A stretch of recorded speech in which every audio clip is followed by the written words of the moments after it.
little by little,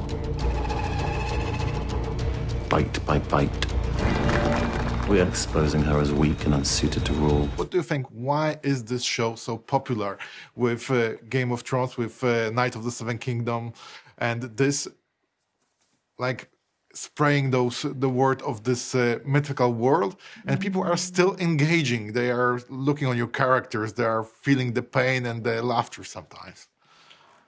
I think it holds a mirror up to the real world, but there's enough space with it being fantasy and, you know, this period drama that we don't have to sort of, it doesn't have to reflect too deeply on our own lives, but these are still themes that we have experienced, maybe not so violently. You know, Olivia said it in an interview yesterday, but there is an escapism to, you know, seeing a show that has dragons in it. There's you know, people love fantasy everywhere. So I think a lot of it is people want to see dragons, you know, beasts that don't exist floating around, and you know, Freddie Fox on a horse, and you know, Liv Cook in a green dress. Yeah, can't blame them. Actually, people want to see people that have worse than they have. Yeah, I think so. Yeah. There's also something kind of Shakespearean about it. You know, the themes are very, you know, the themes that have been written about for thousands of years, hundreds of years. Betrayal. And they work, you know, they're big themes: betrayal, love, and you know, and wars between families. You know? And gentlemen, I want to ask you guys, because there's a different shift in this season between your characters, that we are showing that the violence is changing people, and they're changing into beasts, and you guys are like different sides of the same coin. Your character is saying, like, we all will be beasts in some kind of way, so it's only a period of time that is changing, and your character is saying, like, we decide, are we the beast or not? So I'm curious, how do you like those approach to your characters? I think my approach to it is the one that makes most sense.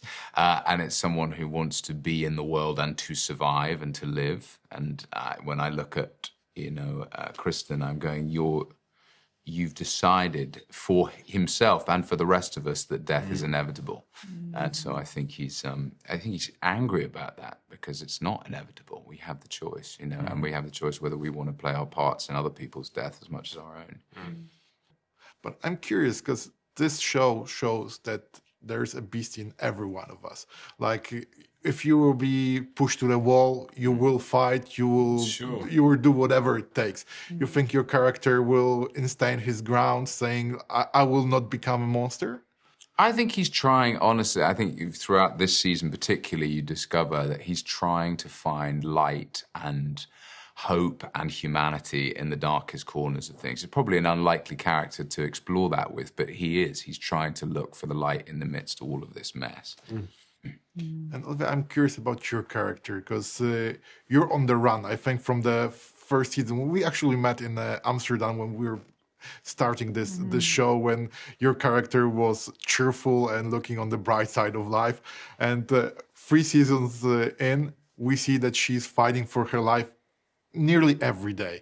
Like, there is no escapism from this feeling that everybody is trying to get you. Yeah. There's a lot of mines that she's trying to avoid and navigate, and you know, she's thinking, she's very blinkered. She just wants to save herself and save Helena in whatever way she can. And I think she knows that reparations for her behavior and her actions can't happen. So she is just trying to do whatever she can to survive at this point. But it's House of the Dragon. It's the Game of Thrones. It's never that easy. So how do you stay sane in such a world that everybody is trying to get you?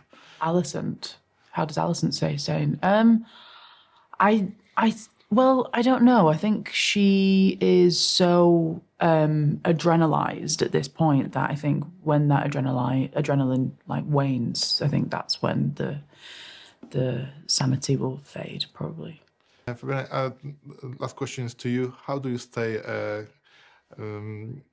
knight in this world? Because I can see a regression of your character that is throwing out everything that he was believing in and going for whatever they want from me, I will do it. There is no rules anymore in this world. Yeah, I mean, there's definitely a nihilism that's come off the back of the things that he's seen, but that he created to a degree. He championed a man who was too greedy for his own good with a weapon that was as powerful as